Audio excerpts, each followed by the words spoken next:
Hi అండి, welcome to my channel. ఈరోజు గేదె అంటే బర్రె పాలతో జున్ను చేయబోతున్నాను. ఏ పాలంటే ముర్రు పాలు అనమాట. 3 days ముర్రు పాలు వస్తాయి కదండి, వాటి నుంచి నేను జున్ను చేయబోతున్నాను. నేనైతే ఫస్ట్ డే ముర్రు పాలు కాకుండా సెకండ్ డే ముర్రు పాలు వాడాను అనమాట. ఇక్కడ నేను ఎలా చేస్తున్నాను అనేది మీకు కూడా షేర్ చేస్తాను, చూడండి. నచ్చితే ఈ ప్రాసెస్ని ఫాలో అవ్వండి. నేనైతే ఇక్కడ లెస్ క్వాంటిటీ స్వీట్ తీసుకున్నాను. కావలసినంత స్వీట్ మనం యాడ్ చేసుకోవచ్చండి. నేను ఇక్కడ కొద్దిగా బెల్లము షుగర్ 2 వాడుతున్నాను అనమాట. ముందుగా నేనైతే ముర్రు పాలను తీసి పెట్టేసుకున్నాను. తర్వాత ఇక్కడ బెల్లము ఒక్కొక్కసారి మట్టి అలాంటిది ఉంటుంది కదా, ఇలా కొంచెం అంటే మనం కావలసినంత క్వాంటిటీలో బెల్లంని కొంచెం హీట్ చేసుకుంటే కరుగుతుంది కదా, అప్పుడు మనం ఫిల్టర్ చేసుకోవడానికి ఇలా చేస్తున్నాను. కొంతమంది బెల్లం పౌడర్ చేసుకొని కూడా వాడుతుంటారనమాట.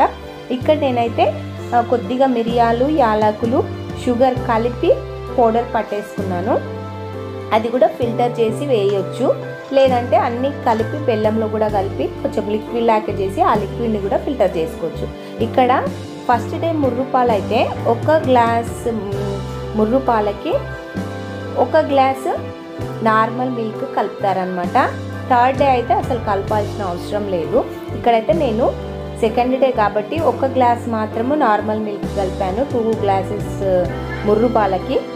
ఇక్కడ మనము బెల్లము, షుగర్, మిరియాలు, యాలకులు ఇవన్నీ కూడా పౌడర్ చేసుకొని ఫిల్టర్ చేసుకొని మిల్క్లో అంతా కలిపేసుకున్నాం అనమాట. కలిపేసుకున్న తర్వాత ఒకసారి స్పూన్ పెట్టి బాగా కలియబెట్టుకోవాలి. నేనైతే ఒక కొంచెం పెద్దపాటి ఇడ్లీ కుక్కర్ ఉంటుంది కదా, ఆ ఇడ్లీ కుక్కర్లో ఆ స్టాండ్ పెట్టేశాను. కొంచెం వరకు మనం ఇడ్లీ చేసేటప్పుడు వాటర్ ఎలా తీసుకుంటామో ఆ రకంగానే కొన్ని వాటర్ తీసుకొని అడుగుకి ఈ స్టాండ్ పెట్టేసి కొంచెం ప్రీ హీట్ చేయాలి. చేసిన తర్వాత మిల్క్ అందులో పెట్టేసి మూత హోల్స్ది పెట్టొచ్చు. నేనైతే ఇక్కడ ఫుల్గా కవర్ చేశాను. మధ్య మధ్యలో చూస్తూ కూడా టెస్ట్ చేస్తూ కూడా ఉండొచ్చు అనమాట. 15 minutes తర్వాత టెస్ట్ చేశాను, కాలేదండి. ఆ తర్వాత మళ్ళీ ఇంకా 10 minutes పెట్టాను.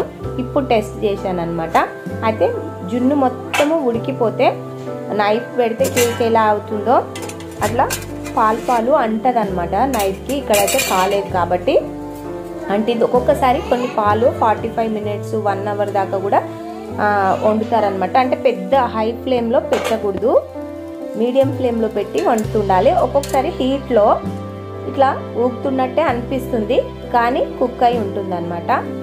దీన్ని చల్లారిన తర్వాత కాసేపు ఫ్రిడ్జ్లో పెట్టేసుకున్నప్పుడు ఇంకా కొంచెం గట్టి పడిపోతుంది అనమాట. ఇంకా గట్టి కావాలంటే నార్మల్ మిల్క్ అస్సలు కలపకుండానే మనం జున్ను వండుకోవచ్చండి. మనము 1 లీటర్ జున్ను పాలకి 1/2 kg 250 grams అంతా బెల్లము వేసుకుంటే చాలా బాగుంటుంది. షుగర్ అనేది వండక ముందే మనం అడ్జస్ట్ చేసుకొని వేసుకోవాలి. ఎలా ఉంది వీడియో? కొంతమంది శొంఠి కూడా వాడుతుంటారు, చాలా బాగుంటుంది. వీడియో నచ్చినట్లయితే ఒక లైక్ చేసి సబ్స్క్రైబ్ చేసుకొని బెల్ బటన్ క్లిక్ చేయడం మర్చిపోకండి. JCM.